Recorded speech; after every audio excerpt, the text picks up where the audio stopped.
Good morning, everyone. Thank you so much for being here today for the Changing the Way We Work Community of Practice for Ontario Family Physicians. My name's Ali Damji, and I'm a family physician from the Credit Valley Family Health Team. And we're really excited about today's session, which is going to be an important infectious disease update and help us prepare for the fall and talk about vaccines. And we have two super experienced panelists coming back again, Dr. Daniel Warshafsky and Allison McGeer, both of whom are going to be talking to us today. So I'm going to turn things over to Dr. Varughese to open the session on behalf of the OCFP. Thank you so much. And on behalf of the OCFP, we are thrilled to have these two panelists that are always fan favorites. So we go to the next slide. I just wanted to kind of thank our moderator and also remind everybody that these are accredited sessions, 1 credit per hour. You can feel free to do that as we will be submitting that for you. But as we go to the next slide, I'll just remind everybody that you can watch this afterwards, or if you miss any previous sessions, you can watch them afterwards and receive credit for them. So with that, I'd like to go to the next slide and do the land acknowledgement. We acknowledge the lands on which we are hosting this meeting include the traditional territories of many nations. The OCFP and DFCM recognizes the many injustices experienced by the Indigenous people of what we now call Canada continue to affect their health and well-being. The OCFP and DFCM respects that Indigenous people have rich cultural and traditional practices that have been known to improve health outcomes. I invite all of us to reflect on the territories you are calling in from as we commit ourselves to gaining knowledge, forging a new culturally safe relationship, and contributing to reconciliation. And with that, I'll hand it back to you, Ali. Great, thank you so much. I was just going to briefly as well just give a bit of a personal reflection for today's session. And it's timely because right now I'm actually at a meeting where we're discussing population health. And in our discussions, we've been thinking so much about not just the patients that we all serve day in and day out. All of the people that are attending this meeting are also family doctors. But the thing that we're grappling with is also who are the people that we're not serving? And how do we as family doctors embrace our role as also clinicians, not just for individual patients, but also for populations and communities? And how do we think about how we best support the communities in which we work and live and thrive? Because when we look at the evidence, family medicine is one of the best levers for improving population health. But in order for us to be able to do that, we first of all need to understand what is the population that we're working with, and also how do we best meet those gaps, and how do we actually use data and policy and all these other things to be able to actually provide care to a greater number of people effectively. And that starts with also understanding what exactly our population is and who is it right now that we're not serving. And we know that the people who struggle to access primary care are people from Indigenous communities, are people from minority groups, are people of lower socioeconomic status. And so my challenge for you today, especially as we think about things like vaccine programs and how are we going to actually reach out and improve population health, is I want you to have a keen eye today as well too around who are we not serving and how do we best address those gaps. And with that, I'm going to turn things very soon to our panelists. But before I do that, I'm just going to quickly thank our planning committee. So again, thank you to all those who are involved with organizing these sessions today, because it does take a lot of work, and we're really happy for all of your support. Next slide. And so what we're going to be doing, actually, this order is flipped. So I'm going to actually have Dr. McGeer present first. So I'm going to turn things over very briefly after we go through the conflict of interest. Next slide. So I'll have Daniel introduce himself first. Sure, thanks, Ellie. Hi, everybody. Good morning. Daniel Warshafsky. I'm one of the Associate Chief Medical Officers of Health for Ontario, and I have nothing to declare. Great. Over to you, Dr. McGeer. Morning, everyone. It's Allison McGeer here from Sinai, and you've seen the list. I do a lot of work with a variety of companies that make vaccines and antivirals, and Pfizer is particularly relevant today when we get to the last slide. Thanks. Great. Next slide, please. Over to you, Jobin. Thanks so much. And as was mentioned, I'm the president of the Ontario College of Family Physicians, where I receive a stipend, and also interim assistant dean of primary care education at School of Medicine, Toronto Metropolitan University School of Medicine, as well as associate vice president of academics at OSER, where I receive a salary as well. Thanks. Perfect. And for myself, so I do receive stipends for different roles, including from the Ontario College of Family Physicians, the OMA, Trillium Health Partners, my hospital, and the CMHA Peel Dufferin and the Center for Effective Practice. And I also have received a one-time honorarium in the past year for GSK. And I serve on 2 advisory boards, Medical Post and the Foundation for Advancing Family Medicine, and then the board of directors for the Center for Effective Practice, none of which pose a conflict for today's talks. Next slide. So as a reminder to our participants, just remember to use the Q&A function to ask any questions that you may have. And for those attending as well too, if you have a question, please scan the list of questions that are already posted first and feel free to upvote a question if that's the same question that you wanted to ask. So that way it'll catch my attention. And again, please use the chat to communicate with one another, let us know where you're calling in from, etc. But don't ask questions in the chat box. Please use the Q&A function so that way I can see them. Next slide. So with that, I'm going to turn things over to our first speaker. Next slide, please. Okay. Whoops.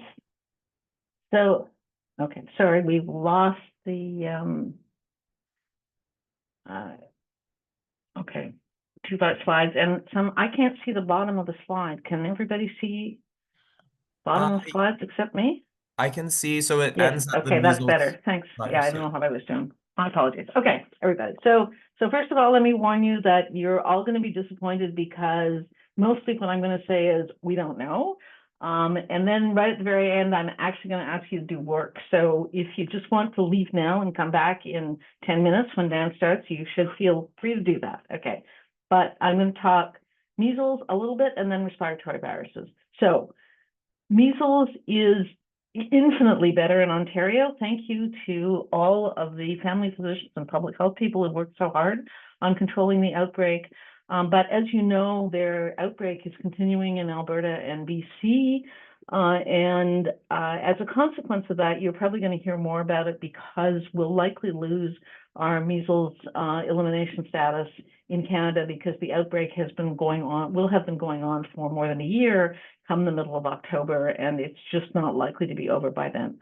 So even though things are much better in Ontario, there's still lots of measles in other countries, ongoing issues with travel imports. So just keep in mind that measles should be on your differential for fever and rash. We really want, as we're going to try to get back to measles elimination status and stop having to worry about it, to make sure that we're detecting particularly travel-associated cases, but there's often a case or two that are secondary to travel-associated. So keep it top of mind. I put this slide up of what you order when you want to diagnose measles, just to remind you, although I know we've seen it 18 times before. And then 2 other things, if you see an adult born after 1970, try to remember to think about asking about measles status so that we catch people up who are immigrants or people who might have missed vaccine for some reason. And if you have people in your practice who are likely taking new children back to visit family in countries where measles is endemic, a dose of measles vaccine for those little kids is really worthwhile in terms of protecting them. So just don't quite forget about measles yet, even though things are infinitely better. Next slide.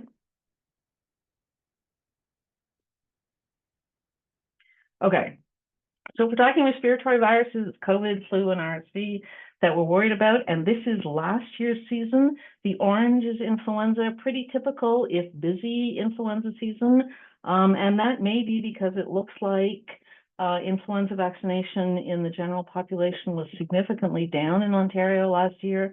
So maybe a little busier than usual, and we can hope we can get it back this year. The kind of purplish line is RSV, so running at about 35 or 40% of the flu burden, a little bit easier, and we had a bit of an early season for RSV last year, but not out of line. And so flu and RSV really look like they're kind of back to pre-pandemic things. And then the dark bluish line is COVID, where we had a lot of activity last year in August, September, and October that bled all the way into January. So question is, what's happening this year? And let's start with COVID. So both Hong Kong and Australia had kind of middling range waves of COVID at the end of April. So if you're thinking Australia, switch it over. End of October, November would be the equivalent in Ontario. Hong Kong, I have difficulty judging that people thought it was moderately severe. The Australia wave looked a lot like RSV, so really a pretty small COVID wave in Australia, and that kind of sounds promising. But as always, we're going to look to the United States for what's going on in the United States. Next slide.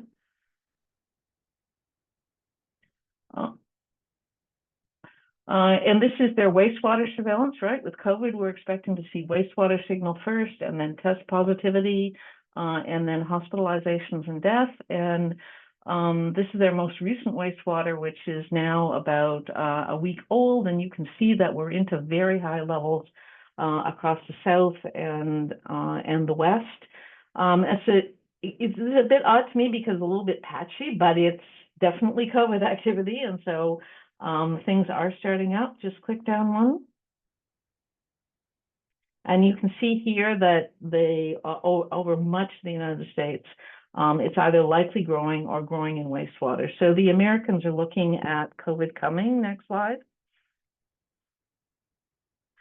And this is the CDC projections for what they think the season might look like.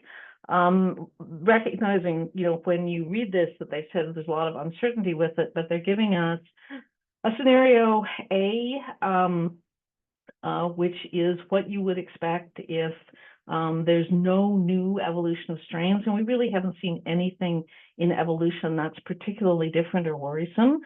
So that's maybe what we would expect, and that would be a season that looks like last year, or something significantly worse if there's a new variant.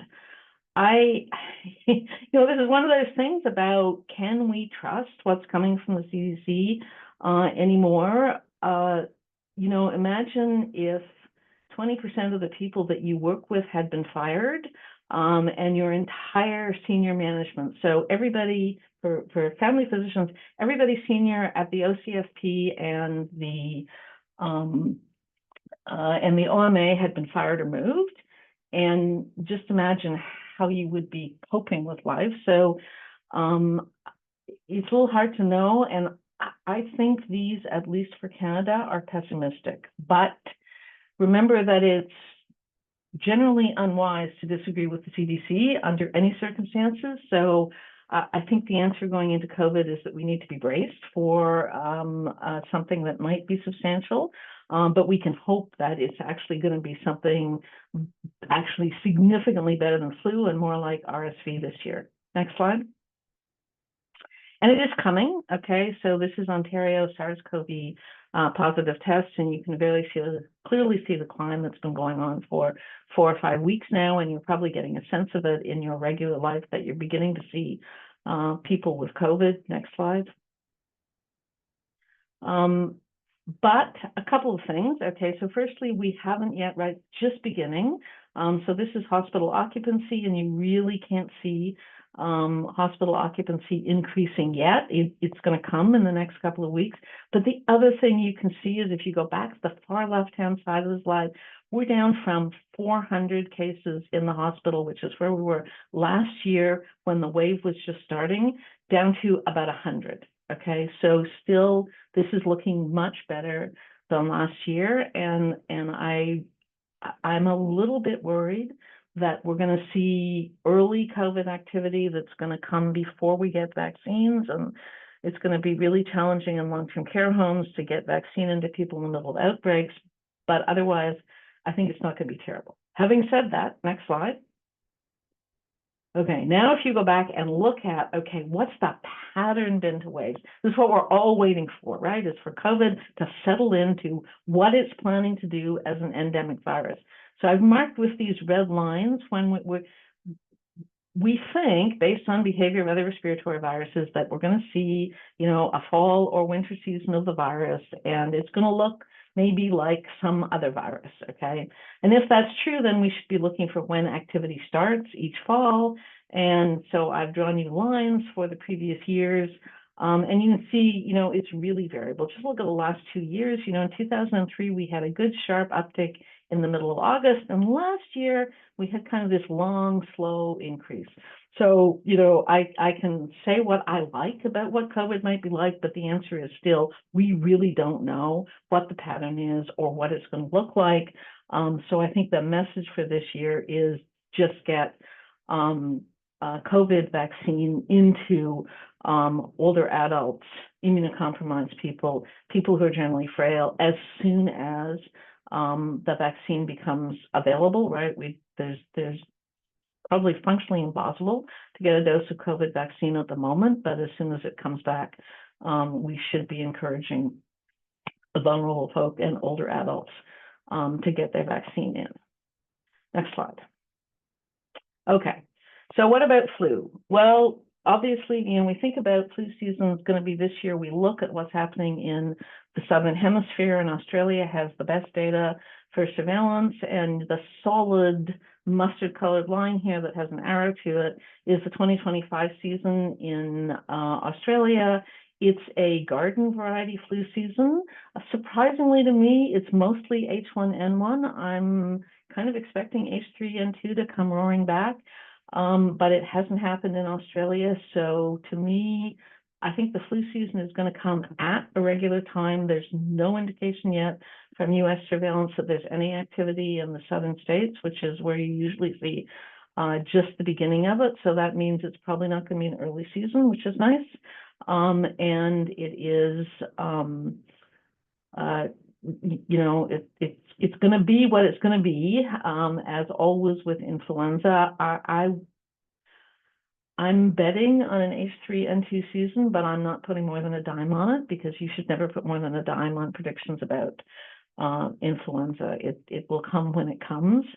And the one thing I think you might want to think about, but not do much about, right? Really what we need this year is to try to get our influenza vaccine for adults and older adults back on track. The report from PHAC is that we dropped about 10% last year in influenza vaccination rates. And while that might in part be some changes in how the survey was being done for that, it's also a marker that we really have a ways to go with getting vaccine into older adults. So this would be a really good time this fall to get back to it. And yes, I see a note saying there's COVID outbreaks in long-term care in the past month or two, and Toronto has also seen, there was a really nice low in June in outbreaks in long-term care, and they're back, but they're kind of not climbing, so that's nice. So flu season is going to be what flu season is, and maybe as things settle in long-term care, we can also spend some time, really focusing on optimizing our response to outbreaks in long-term care. Anyhow, so 2 last slides before we switch to Dan. Next slide. Yeah, so just so in the update, remember we've seen randomized controlled trials of the 3 RSV vaccines that we have for older adults, and all of those trials were just in preventing infection. So we've been waiting to see what data in preventing hospitalization looks like. And there's 2 sets of studies now that are out. A Scottish observational study, because Scotland introduced RSV vaccine for older adults fairly broadly last year, with a prompt decline in RSV hospitalizations in older adults, which is great. And just a few days ago, in the New England Journal of Medicine, this is a Danish pragmatic randomized controlled trial. So Denmark sends notices out to all their older adults about getting vaccinated. So they've had a system for the last couple of years where they can do trials of vaccines. You can get your notice for vaccine. You get told you can be in the trial if you want to, and you go in and somebody does the randomization in the clinic or the physician's office. And then what gets followed up is just basic health data, because Denmark has really effective electronic health records. And here you can see just published that there's even in older adults on the very bottom of the slide, over 75% reduction in hospitalizations for RSV. So I'm saying thank you to the province for introducing RSV vaccine for adults over 75, and really hoping that we can do as well delivering vaccine to adults in the community as long-term care has done delivering vaccine to adults in long-term care. And for any of you who work in long-term care, I just want to say congratulations to everybody for having done such a good job with implementing the RSV vaccine program.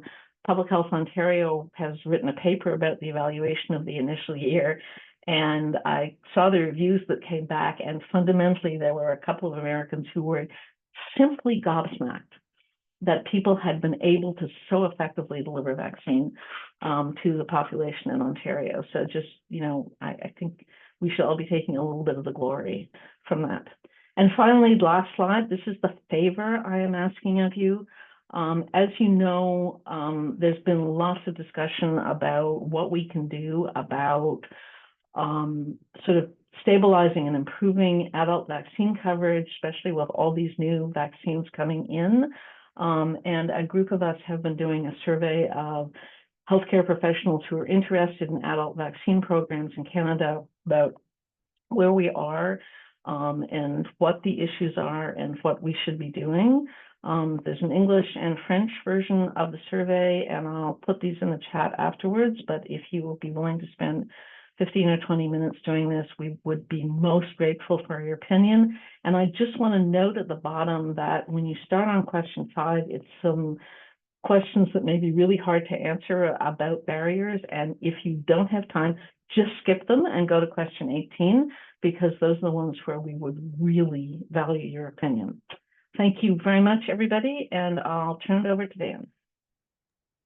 Fantastic. Yeah, and just for everyone's reference, we're going to have Dan present immediately after as well. Just looking at the Q&A, I think a lot of the questions actually will probably get answered by his talk. So Dan, I'll turn things over to you, and then we'll just do a big Q&A for both of you after. That sounds great. Thanks, Ali. So I will jump right in. So I'll start off with our flu and COVID programs. So what are the timelines? What do you can all expect? So based on what we have for flu, it's going to be following the same time as we have most years. The flu program in terms of pharmaceutical manufacturers and when we receive product really hasn't changed for a very long time. We start getting shipments in late September, and those get turned around as quickly as possible to all of you through local public health. So, we can't give an exact date yet. It's always a little bit up to the manufacturers when it's actually ready to go, and Health Canada for releasing the lots. But end of September is when our high-risk program for flu starts. COVID, and this is the interesting part, because Allison clearly showed that it's not seasonal in the same way as flu yet, and the last couple of years have started much earlier than flu.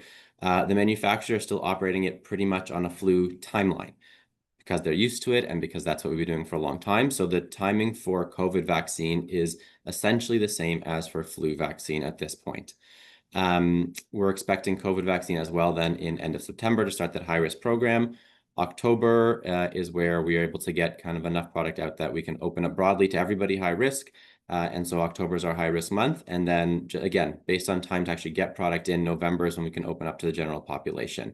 There's always a little bit of wiggle room. Sometimes we get things a little bit faster. Sometimes end of October, we're able to open up to general population. That's all the sort of thing that we would let everybody know if the supply reaches that point. But we have to wait until we have enough supply to get to all of you and to pharmacy sites before we open up to general population. For COVID, the one big thing is, and you may have already started receiving the memo that's gone out, is we need to withdraw all of the current vaccine before we can get the new product. So the current Pfizer vaccine, the product that we have circulating right now is the KP2. We need to get all that back and out before we can start getting the new product in. So that's just something that's going underway right now, so that we're all ready to receive the new product, which will be the LP 8.1 strain. For flu, again, the only thing about flu timing is we try to get as much as possible of the enhanced vaccines, both the high dose and adjuvanted, early in the season, so we can get it to Allison's point, to all of our high-risk seniors and other high-risk individuals as soon as possible. The only thing we have here in the timeline is for our spring program for COVID. NACI is still recommending twice a year. So we have a spring high-risk program that's going to continue along the same timelines it has previously, so April, May, June. So that's the schedule that we have right now. And again, the exact week, day is based on when things actually arrive in the province. So next slide, please. So this is what we have this year. So one of the big changes, of course, is that we don't have the quadrivalent flu anymore because we don't need all 4 strains anymore, which is really wonderful to see. So this year we have just the trivalent. So the standard dose, adjuvanted, high dose are all the trivalent product. They cover the strains that we're seeing. And so that's what we have for flu this year. The enhanced products come in the prefilled syringe, and the standard dose, you can get the multi-dose vial or that prefilled syringe for COVID. So we'll have multiple products as usual, Pfizer and Moderna. We do not have Novavax available this year. It is not being marketed in Canada this year, unfortunately. So it will be just the mRNA products. And you can see there's variation between multi-dose vial, single-dose vial, prefilled syringe based on the age that we see here. So next slide. So what we'll be getting to all of you very, very soon. So for flu, we have the 2 fact sheets. We have a fact sheet for older adults and a fact sheet for individuals 6 to 64 years of age. The only change, again, is moving from the quadrivalent to the trivalent. Otherwise, there's really no change in any part of the information about our flu program. So that should be a simple and easy one. But the updated ones with that change will be coming out very, very soon. Next slide, please. So for COVID, we have the 1 fact sheet for our COVID vaccine program that covers all the different products and ages. A few things to note in here. So one is, again, moving to the just single fact sheet for the annual program that includes both the fall and the spring at the same time. The other thing is a little bit of clarification on some of the high-risk groups and just the definitions for spring and fall programs. So for high-risk groups, we have those who are high risk for COVID, either for contracting or having severe outcomes per NACI. They're high risk and in that high risk category. The other thing for COVID is to align with flu so that we can co-administer the flu high risk populations that aren't also high risk for COVID, which is mainly, infants and young children are considered priority populations for COVID as well. So even though they're not at higher risk for COVID, you can give them the vaccine at the same time again, so we can co-administer as much as possible, make vaccine administration a bit easier. The other thing then is calling out the spring high-risk populations, which are different and significantly narrower than the fall high-risk program. It's really just, older adults and immunocompromised individuals, whereas for the fall program, we have a much broader range. We've tried to clarify the timing of the vaccine again as well, the timing of the spring program, timing of the fall program. And then based on some of the NACI changes in terms of the dose interval, just again, clarifying if you've done your primary series, you've gotten your first 3 doses, you only need to wait the minimum interval, but you only need the vaccine once a year for most people or twice for those exceptionally high risk groups. So it's just trying to get those pieces a little bit clearer for everybody. Next slide. Just a sense of pharmacy participation. So we do have a difference in participation in our flu versus COVID program. We have about 4,000 pharmacies a year participating in the flu program. That's been pretty stable for a while. We're at about 3,300 pharmacies participating in the COVID program, so not quite as many as flu. So we do certainly hear that there are areas where it's a little more difficult to get the COVID vaccine because there aren't as many pharmacies participating. We're really encouraging pharmacists to be involved for the COVID immunization program and align it with flu, but there are some areas where it's not quite the same. In terms of administration, as Allison was talking about, so we get a lot of vaccine going through pharmacies. Last year, about 1.5 million doses of COVID through pharmacy, 1.8 million doses of flu through pharmacy, and about 850,000 of those were co-administered, which is really nice to see. So it means that for our older adults coming in, they're able to get both products in that high-risk program as early as possible, which is really great to see. I don't have the numbers for primary care, unfortunately, just because it's a lot more difficult to get that, but just the pharmacy numbers that you can see here. Next slide. So moving to our RSV program. So first, our infant high-risk program. And there are some small changes from last year's program. And just first off, a huge thank you to everybody for last year's program. Again, we don't have the primary care data to share today. Unfortunately, I have the hospital data can share, but it was a huge lift. We distributed more doses to primary care than to hospitals. It was a fantastic work last year, and we hope we can only build on that for this year. There are a few changes. So the products are the same for this year. We don't have any updated products. It's still the Beyfortus in the smaller and higher dosage. Vaccination pregnancy, there's no change for this year.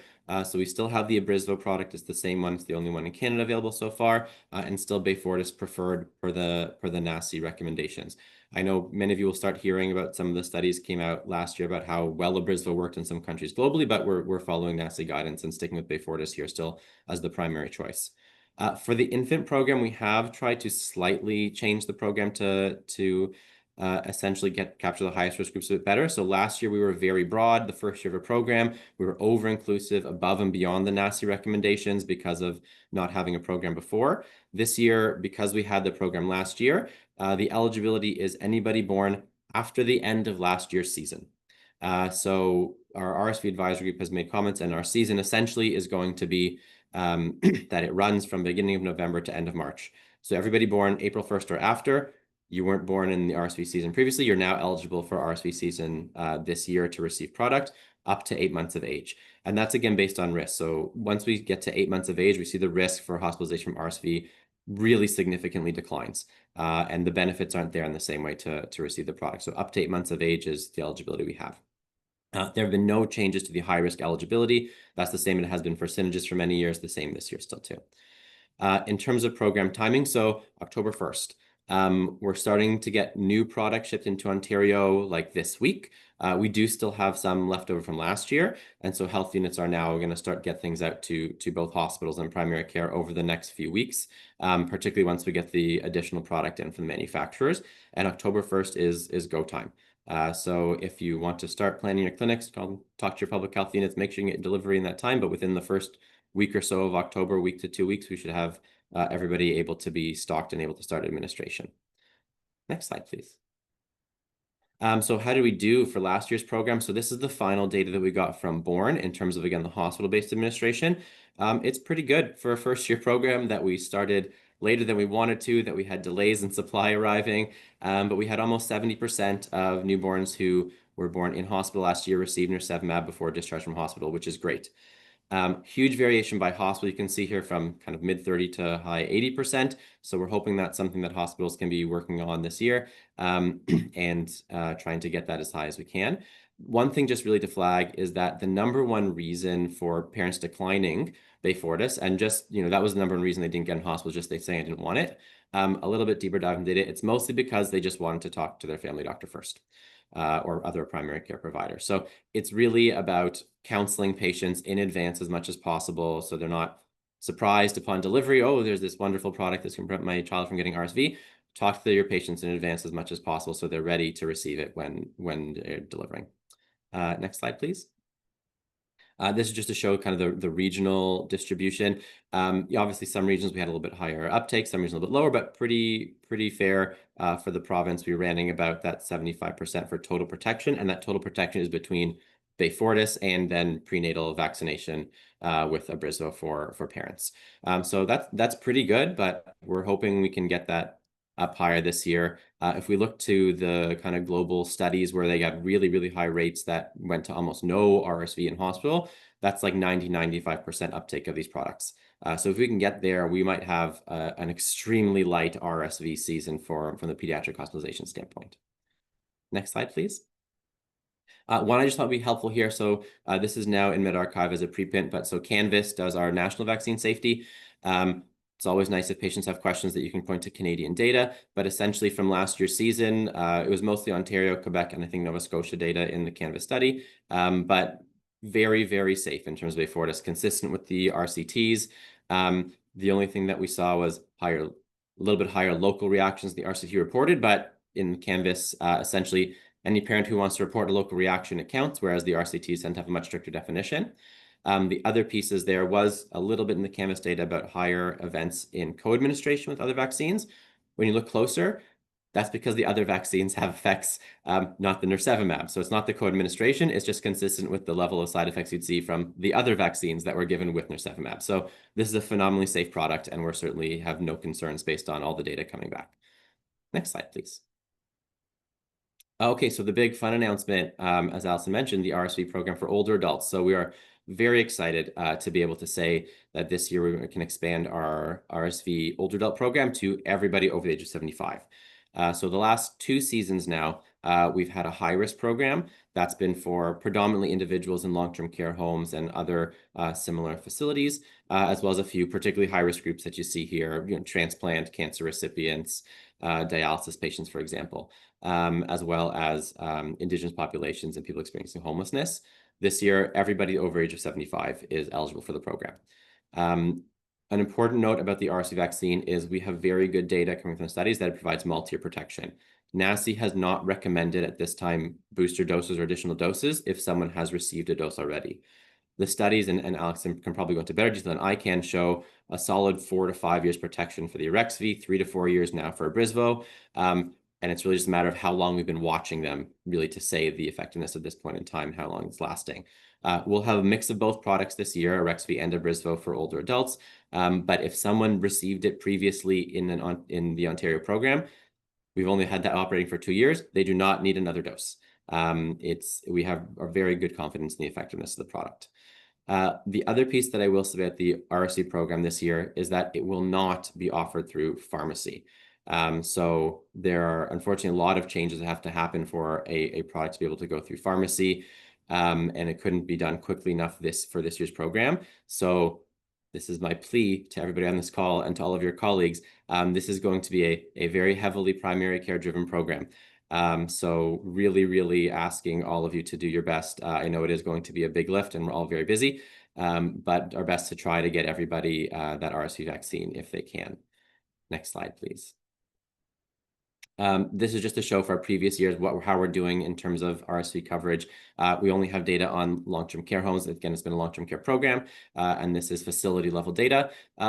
It's not as high as we have for flu. Unfortunately, with flu, we actually do great in long-term care in the data we get back right now. 23-24 season, we had about 71%. We're still just getting the final data back from this is the 24-25 data this year, which was a little bit higher. So 23-24 was 71%. 24-25, we were at about 77%, so it is going up. Again, hoping we can get that even higher this year. Next slide, please. And so some other exciting pieces on the season. So that's everything about the vaccine programs, but we've been working with Center for Effective Practice to work up essentially a seasonal preparedness guide. So we're doing this every year forever. So how can we make things a little bit easier for everybody in terms of where do you find the information, the timelines for what you need to be looking at? And so CEP has been putting together a guide for us. For this year, at this point, they already have the first section out now. So the first piece is optimizing your chronic conditions for your patients prior to the start of the respiratory season. It went up, I want to say 2 or 3 weeks ago. Bit of a soft launch, so we're really hoping people can take a look, but it's really about how do we get your higher risk patients ready for the season so they're prepared as much as possible. The other components coming in are going to be our seasonal respiratory immunizations, treatment, things like testing management, IPAC recommendations, and then practice management for respiratory season is hopefully coming very, very soon. So how can you help what are tips around organizing your practice so you can do all the wonderful things that are going to be in this guide and that we just talked about. So really encourage people to take a look. Again, that first section is out now, and hopefully it's going to be a really big help for everybody. Next slide.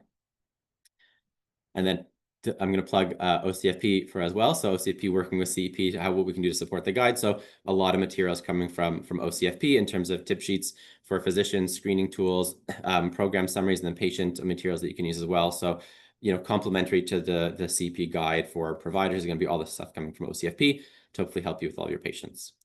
Next slide. Okay, I'm taking a real hard right turn away from respiratory season now to a quick rabies update because we're having a very, very difficult summer in terms of rabies. This is because of the increased use of product. And so not that we're seeing more exposures necessarily, not that we're seeing higher positivity rates. We certainly haven't seen any cases this year, but significantly higher usage of both rabies vaccine and immunoglobulin across the entirety of the province. Because of the higher usage we've seen, and there are global supply shortages that we're seeing for these rabies products, we're having significant fluctuations in our supply regionally. So some areas we're running out fairly quickly. Right now we have good supply, but we don't have a great sense of the global supply chain and how long we're going to be able to maintain. So we're really looking at how we can try to better utilize and do some more risk assessment for rabies exposures that may happen in the province. Just as a quick run through, bats are the primary reservoir for rabies in Ontario. rabies outside of bats or imported pets, so pets coming from rabies endemic countries, is extremely rare. So most terrestrial animals do not carry rabies in Ontario. It's primarily bats. We have in our management of rabies exposure guideline, so this is a public health guideline, there's an exposure algorithm I will show on the next slide, but that runs through if there's an exposure to a bat, what do you do? Should you be giving PEP or not? But the number one thing really here is that if you have someone coming in with potential exposure to bat or otherwise, please contact your local public health unit. They have all the expertise in terms of doing these risk assessments and determining is PEP really warranted or not. And we do really need to be important stewards of the supply of PEP that we have right now, because again, it is becoming very limited. So next slide, please. This is the algorithm that's in there. I'm not going to go through it. Yes, it is a lot and to go through, but it is still a simple algorithm with yes, no's. And so it's not too bad. It just looks like a lot. The quick summary though, if we go to the next slide. So if you are touching a bat, number one, submit the bat if you can. So if someone comes to you, they have touched a bat, this lovely person has a bat on their hand near the nachos. If you touch the bat, if you can get the bat, submit it for testing. It is not urgent to immediately start PEP if you can get the bat in for testing. We can test if it's rabies positive or not. And if it's not positive, we don't need to use post-exposure prophylaxis. If you can't submit the bat, but someone has touched a bat, touched their hand, bit them, touched them, whatever it is, then post-exposure prophylaxis is warranted. If we can go to the next slide, please. If you did not touch the bat, so we see so many calls about there was a bat in the house. I think I saw a bat fly by. There was bat noises nearby. If someone didn't touch the bat, they do not need post-exposure prophylaxis. A bat in the house is not a requirement for someone to receive post-exposure prophylaxis. A lot of confusion about this is particularly for children. So children may not be able to articulate that they have touched a bat. If there are concerns, like the parent finds a bat flying around the room and the kid is crying and they don't know for sure what happened, that would be a situation where it'd be appropriate. But for any adult or older children who are able to express, no, I didn't touch the bat, you don't need to provide post-exposure prophylaxis. Okay, next slide. I think that's it.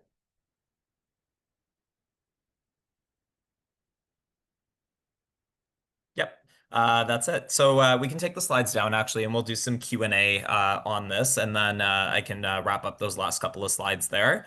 So we got a ton of questions, which is awesome. Although I think some of them did already get answered. So when is the COVID vaccine coming out? I think, Dan, you already answered that. That's fine. The next one here is who can get the COVID tests in Paxlovid for free? What is the current evidence for Paxlovid? Yeah, so I can speak to the program. So in terms of Paxlovid, so it's ODB coverage. That's who's able to get it for free. So anybody who's meeting, number one, the criteria from Ontario Health. So somebody can post in the chat, but Ontario Health has the guidelines that they put for therapeutic usage for all of their COVID therapeutic products, both inpatient and outpatient. If someone is on Ontario Drug Benefit and meets the criteria in Ontario Health guidance, then they are eligible for Paxlovid for free. In terms of COVID testing, I think we're just confirming, the availability of rapid antigen tests, but essentially anybody who is eligible for treatment is eligible for testing for free. So that's how that operates for that. And I don't know if Allison wants to speak to the Paxlovid evidence. Yeah, I think the challenge with Paxlovid is that it clearly reduces the risk of death in people who get treated early. But where we are in Canada with the number of vaccine doses people have had and the number of infections people have had, it's really hard to find people early who are at greater than a 2% risk of hospitalization and death from getting COVID. And at that rate, Paxlovid is expensive enough that it's not cost effective. So it's really this trap. And I think the best we can do with it is the ODB and whoever the people are at CADIS, who now has a new name that I've forgotten, have tried to walk the line of what is the most reasonable thing to do in order to try to protect people but not break the bank. And so it's reading the Ontario Health guidelines and trying to make sure that your patients who fit those guidelines know that they're eligible and can get therapy. I think the other thing maybe to know about it is that we probably went a little overboard worrying about drug interactions and adverse effects initially, and so I think most people will tell you that it's almost always possible to, with maybe a little bit of adjustment of doses, even in people who are on a lot of medications, to make it work. So I think we want to try to cope with the drug-drug interactions as opposed to just ruling them out early. Thanks so much. So there's a couple questions here around COVID. So I guess one thing was specifically with the sublineages. So maybe I'll turn that to you, Allison, around the sublineage LP 8.1. Is there any data on how effective targeting this particular sublineage is and the duration of protection? So it looks like the JN1 vaccines that we're going to be getting are fine against LP 8.1. So all of the XFG and, there's a bunch of new variants that are out there, but all of them look like they're going to be reasonably covered by the vaccines we're getting this year. So there's nothing so far that looks like it has drifted significantly that's going to be a problem. But, that doesn't mean it's not going to happen tomorrow, but not yet. Okay, so even though there's kind of been like something new every week in some country, a lot of them are anything that starts with X is a recombinant, and still the vaccines are holding up. That's I think unexpected. I understand why all of us are anxious about it, but it's still looking okay. Thanks. And then for you, Dan, is it still required to document vaccine administration on COVAX On? Is that still the program we're using for COVID vaccines? Yes, it is still for this year.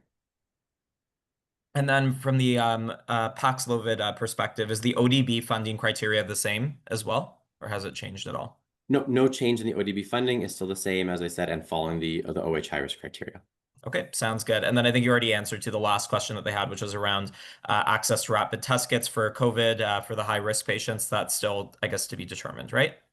Yeah, so we should still have rapid antigen tests available this year. Again, anybody who's eligible for therapeutics, in terms of how well they work, I think I saw that in there somewhere. They're not the most sensitive products, but we're very, very confident in the specificity in, if it's a positive, it's a true positive for those COVID rats at least. So if if you're high risk and you suspect them of COVID and the rat is negative, please still send for PCR testing is the #1 thing to be sure. But we should still have rats available for in pharmacy and for primary care. Okay, awesome. What a fun session today. You're talking about rats, talking about bats. This is quite a good session today. So I see here as well some questions here just confirming about the RSV program. So yes, just to repeat, it's going to be covered for seniors over the age of 75, effective for this year, which is super exciting. So just a reminder for everyone in case you missed that. And then in terms of another question here, this is around masking. So this individual is talking about how there's actually two questions related to this around, the fact that it seems like there has been maybe almost a discouragement of masking, mocking those who mask as anxious or unable to leave the pandemic behind. So what can we do in terms of reversing this trend? Because it seems as though masking was quite effective with reducing the spread of the diseases before we had these vaccines. Okay, I'll walk out on this. So I think people have backed on masks because they were substantially polarizing for a lot of people. And so I think there's been an element of let's take a break from them, but you're absolutely right. Masks, particularly as source control, right? Remember, there's two means of protections for masks. There's stopping particles, infectious particles from my mouth coming to you, and then there's stopping infectious particles when they get to you. And masks are most effective as source control. So when people who are infected are wearing them. Okay, that's really hard, of course, because then you're asking people who are not the people who are getting the benefit to do something. But they do work very well. You're right, as in not perfectly, but very well. And so I am really hoping, I do know that a lot of hospitals are still having discussions about winter season masking, because yes, we know it's effective. And a couple of nursing homes that have had, calling them nursing homes, I'm sorry, a couple of long-term care homes that have had outbreaks have also gone back to maybe not universal masking the whole facility, but masking on units that have outbreaks as an additional layer of control. So, and yes, there are still, I think for immunocompromised folk and for people with frail relatives, the pandemic was much harder than it was for the rest of us. And those people are justifiably still anxious and worried. And so I think it's up to all of us to remember that it's a kindness to those people, and it's just not that hard to put a mask on, right? So I do want us to be getting back to thinking carefully about when masks can be a benefit and how we can use them. But I also appreciate the fact that we all kind of needed a break from masking to be able to recover from the horrors of the pandemic and get ourselves back on track. So to me, this is a really good season for sitting down with office staff and with the people we work with in the hospital and talking about, when should we be wearing masks and what are the reasons for wearing them and what are the reasons for not needing them, and trying to find that balance of what keeps us feeling well and happy and protects us from infectious disease at the same time. Mm-hmm. Yeah, and I'm just curious because I think the other part of this, and I've seen it in a few other questions here too, is around, I guess, the public engagement around it. Like, is that, and maybe that's more of a Dan question, like, is there thoughts around that, or around sort of encouraging the public at a certain point to, start masking more regularly, given all of the trends that we're anticipating? Yeah, it's a really good question. And, as Allison said, masking was highly politicized and polarized with the pandemic. So any kind of big public messaging from the province is likely to be a very soft touch, right? So we always have our respiratory season is coming, get your vaccines. These are all the things you can do, like masking and washing your hands and whatever. But it'll be in there amongst the many things, not a particular focus. From local public health or other institutions where we get a bit of a stronger message, and we always encourage our public health units to push the messaging at the same time. But there certainly won't be, direction to healthcare providers, for example, saying you must mask starting now. Hospitals, offices, you can all make your own policies. There'll be now's the time where you should probably think about it, and that will be the level of messaging we see. Okay. And I think maybe as a takeaway for this too, given so many of us work in our own offices as well, is to think about implementing a policy just as you're describing, right? Because it's clear that there's excellent source control that comes with it as well. So thanks for that. That's really helpful. Another question here, just practically speaking, can we give COVID, flu, and RSV vaccines all in one visit? Absolutely. Okay. Awesome. Load them up. That's awesome. And just keep remembering that you give 3 different vaccines to 6-month-olds, right? So, when I'm in your office at 70, it's also okay to give me 3 different vaccines. Not that big a deal, even though it feels like it is, right? Yeah, such a good point. Absolutely. Okay, this is also a question I think for Dan around getting the COVID tests themselves, just from a practical standpoint. I recall, I think it was through Supply Ontario or something like that, that we were able to procure COVID tests. Is that still the case? Yeah, it'll be the same portal as previous years. There's a portal you log in. I think you might have to make an account with it probably to do it, but you log into the portal and you can order through Supply Ontario. Okay, fantastic. All right, next question here is the measles vaccine at age 6 to 12 months. Is there a preferred site of injection that's recommended for that? So first I'll say, which is 6 to 12 months is not the preferred time to give measles vaccine. Yes. Just as a reminder, it should be over 12 months of age. And, even in the areas of the province where we still have the outbreak immunization strategy, as Allison mentioned, we have very little to no measles spread right now in Ontario. It's only for travel. It's only kids who are going back to Indian subcontinent, Eastern Europe, Indonesia. Exactly. And I'm not a pediatrician, so I was avoiding answering that question because I think the answer is it depends on how big the child is, as opposed to how old the child is, whether you're using anterolateral thigh or deltoid. The biggest thing we use is if they're walking, don't put it in their leg. put it in their arm so they can keep walking. That's the easiest kind of cutoff to use. But so most kids in the 6 to 12 month range, if you are giving it, which again, please don't unless they're really high risk traveling somewhere with measles. Usually that would still be in the thigh just based on their age. If they're already walking, moving around a lot and big enough, go ahead and give it in their arm. Okay, awesome. Okay, this next question has an acronym, which I think I know, but I'll just double check. Maybe you know, it says, how do we know whether to offer our seniors the ADJ versus HD product? I think that's the high dose product, but I'm not sure what they're, or is it something else that they're referring to? It does not. ADJ is adjuvanted, so adjuvanted versus high dose. The best evidence we have is it does not matter. Those vaccines are better than standard dose vaccine. If you can get either of those vaccines, either one is just fine. No choice. Okay. And if you can't get either one and they're at risk of missing a dose, give them standard dose. Okay. There is benefit, but the benefit is not huge, and the loss if you miss getting them any vaccine is much greater. Definitely. Thank you. Another question here, I think this is more around just the rollout itself, is around, I guess, because I think in the past there's been issues sometimes where the pharmacies have gotten access to the vaccines before the physician offices have in the past. So someone's asking here about can it be kind of more fair in this season? So what I will say is we have a large province with 10,000 plus primary care providers and, as I said, 4,000 pharmacies that all need to get their flu and COVID vaccines at the same time. So someone is always getting before someone else, and it takes weeks to get the supply out to all of those different locations. So some places the physicians get first, some places the pharmacies get first, some places one physician gets and then one pharmacy and one physician, one pharmacy. So it is highly variable across the province, and it's based on the logistics of delivering millions of doses to thousands and thousands of providers. So if you have questions, please contact your local public health unit. They can tell you the timing, everything for their deliveries, all of that piece, but no one's getting first. It is purely based on how quickly millions of doses can get given over our massive geography to many, many people.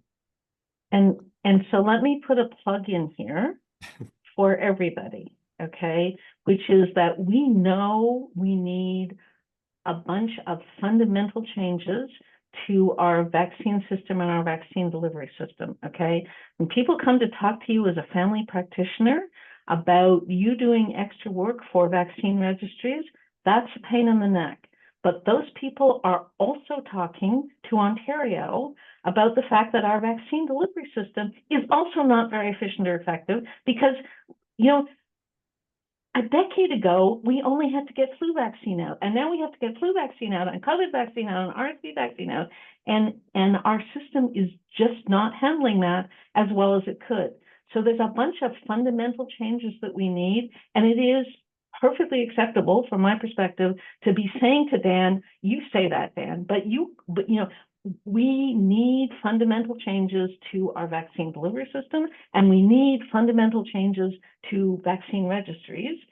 And all of us need to buy into that change to accomplish that, right? So this is not going to be easy for anybody. It's a pain in the neck, but we do need it. And the price is that all of us are going to have to change to make this work well. I will never disagree about improvements to our vaccine system, Allison. Well, and it's just particularly hard right now, right? Because there's been a lot of changes, and you know, it's stuff that we've been living with that was kind of okay, is just, you know, it's annoying, it's irritating, it's honestly interfering with our ability to deliver vaccines effectively and protect people. And so I think we all know it needs to be fixed, but that doesn't mean that it's not going to be painful and difficult to make the changes. Definitely well said. Thank you. The next question here is around just, I guess, the timing of things. So for offices that held on to last year's Bay Fortis that's still viable, do they still have to wait till October 1st to administer? Yes, we want to make sure that it gives coverage over the entirety of the season. We have good data on how long it's lasting. It like pretty solid for 5 to 6 months. As we get to like the 8-month mark, it's a little more questionable, although we're hoping that it does get there and that we get the good data on it. But October 1st, just so we can ensure protection throughout the entirety of the RSV season. Okay. And then just going back again to the RSV vaccines for the elderly, for the over 75, is that going to be essentially a program that we order through public health and then would receive vaccines, or do we give it by prescription and then it's free at the pharmacy? How is that going to work? So yeah, again, it'll be ordering through public health, same as your usual vaccine. So when you're ordering your next order, as soon as your public health unit says it's available, add how much RSV vaccine you want. Again, it won't be available through the publicly funded program in pharmacy at all. Pharmacy will only have private pay access. If someone goes and pays, there is no mechanism for reimbursement. It's impossible. So make sure you tell them in advance that they need to get it from you. Okay. And then actually on that point, there's a question about that, which is there data about the benefit of RSV vaccination for that population, let's say ages 60 to 75, who are healthy, no medical issues? You know, if they are asking us, should I get the RSV vaccine even if I have to pay for it, what should we tell them? To me, the answer is if you're willing to pay for it, or if you can get it covered and you're over 60 or even maybe a little bit younger if you have an underlying disease, clearly the benefit is greater than the adverse effects. But the province has to think about cost effectiveness of health interventions as well as protection. And so and RSV is a disease different from COVID and flu, right? So the more serious RSV infections occur preferentially in older people in RSV as compared to flu and COVID. So that's why the age is like 75 instead of 65 or younger. But so there's a benefit, and there's absolutely no reason why people shouldn't get the RSV vaccine if they're younger than 75. It's just not cost effective at the price that people are charging for it, to be providing it for younger adults. People have insurance coverage for it, and lots of people under 75 will have insurance coverage, or if people are willing to pay for it, yes, it's perfectly fine. And then that, I guess, prompts one other question, which I just saw popped up in the chat, which is if they are going to pay for it, or even if they're receiving the publicly covered product, is there any difference between the two products that we should be talking about? Like, is there any nuance in that discussion that we need to have? No.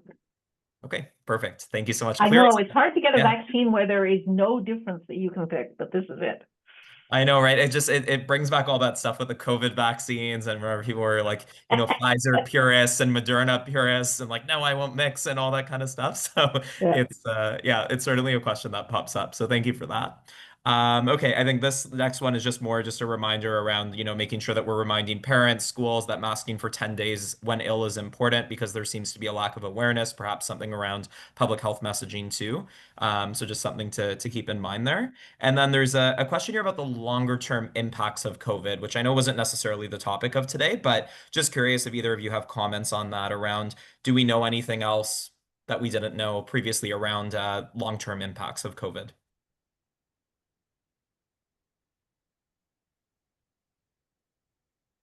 You know, a piece of it is there's not much we can do about the long-term impacts of COVID. You know, yes, I think there is beginning to be some evidence of acceleration of cardiac disease and maybe dementia.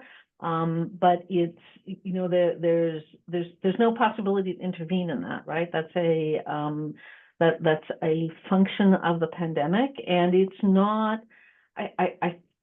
I think some people are thinking that I've been talking to that, you know, ongoing infections with COVID will have the same impact. And I think that's probably not true, right? The evidence from previous pandemics is it's that initial infection before there's any immunity in anybody that is likely to be associated with these more severe and longer term adverse events. So getting COVID now, I think, does not carry either the same risk of post-COVID condition or the risk of other complications that might have happened with initial infections in 2020 or 2021. So I think we need to divide yes, there are some long-term effects of early COVID infection, but they're not likely to be associated with COVID infection now, or much less likely to be associated with COVID infection now. Yeah, just to emphasize Allison's point, like the real bump of like long COVID was Delta pre-vaccine. Like that particular strain was especially likely to cause those severe inflammatory reactions that led to it, and we didn't have vaccine available in the same way that people were protected. Once we shifted to the Omicrons and had vaccine available, like the rate of new long COVID cases plummeted. really, and we're seeing it very uncommonly now. It still happens, Allison's point, absolutely. There's still people who suffer longer term symptoms, but that big wave of it has really settled down. Okay, thanks so much for that. That was very helpful. I think I'll just maybe do a couple questions about bats, and then I think we'll probably call it there. So there's questions here about many questions here about sleeping in a room and the bat is seen. I think you went over that, Dan, but if you want to just maybe go over that again, just so people are clear on that. So if you're sleeping in a room, you wake up, there's a bat in the room, unsure if there's been contact, what do you do? Or Yeah, a so counselor? again, an adult, a child or someone who might have, cognitive disabilities or difficulty in discerning what happened, if it's a child or someone who can't tell, that's where we might still be concerned. For an adult, if a bat flew on you and touched you while you're sleeping, you would wake up and know that it was there, barring inebriation or some other substance use of some kind that you really can't wake up. So if you wake up and see the bat in the room, don't go touch it, leave the room, and you'll be okay.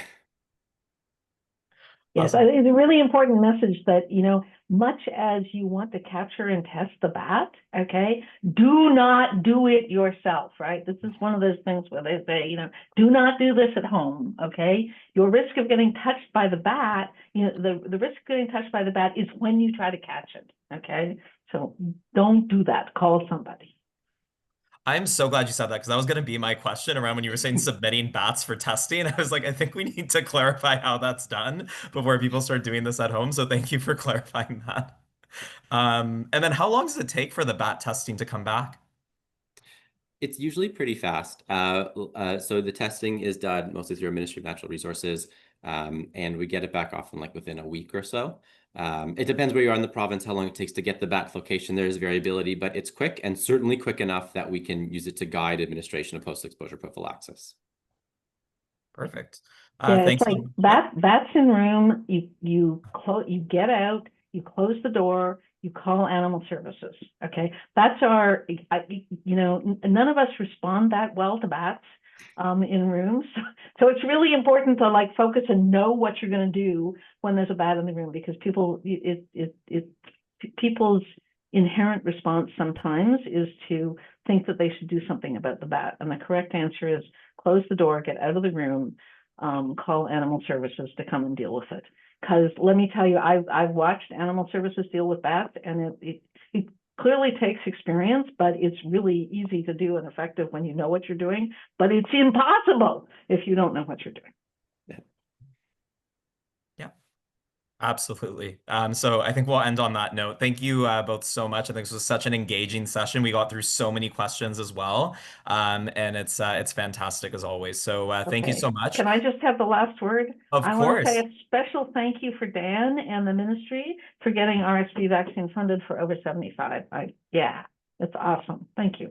Absolutely. I can't do the react, but I will clap. So thank you so much for that, Dan and your team. This is fantastic news. Absolutely.